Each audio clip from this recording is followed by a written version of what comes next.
నిన్న ఫంక్షన్ దగ్గర బకెట్లు బాబా మొత్తం 8,000 ఆడపిల్ల పెళ్లి చేశాను చూసి తీసుకో బాబు కొంచెం. లేదు లేదు లేదు అసలు లేదు, తగ్గించేది లేదు. నీకు తగ్గించకపోతే 8,000 మన ఫంక్షన్ డబ్బులు వచ్చినాయా? అదేవడానికి వచ్చాడన్నా. మొత్తం 8,000 అయితే నేను ఆడపిల్ల తండ్రిని ఆడపిల్ల పెళ్లి చేశానని చెప్పి 4,000 ఇస్తాడేంటన్నా? సరే 2,000 తీసుకోరా, ఆడపిల్ల పిల్ల అంటున్నాడుగా.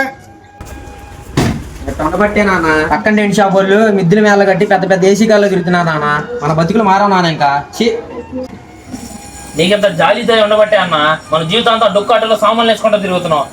నువ్వు 1 రూపాయి తినేది లేదు, నా జీతం 1 రూపాయి పెంచేది లేదన్నా. ఒరేయ్, మనం ఎంత డబ్బు సంపాదించినా కానీ ఆ నోటు కట్టలు తిని కడుపు నింపుకోలేవురా. నీతి నిజాయితీతో సంపాదించిన సంపాదనతో గుప్పిడన్నంత ఆరోగ్యంగా ఉంటావురా. నేను నీకు సంగతి చెప్పనా, నువ్వు జీవితంతో నా దగ్గర కుర్రలో పనిచేయకూడరా.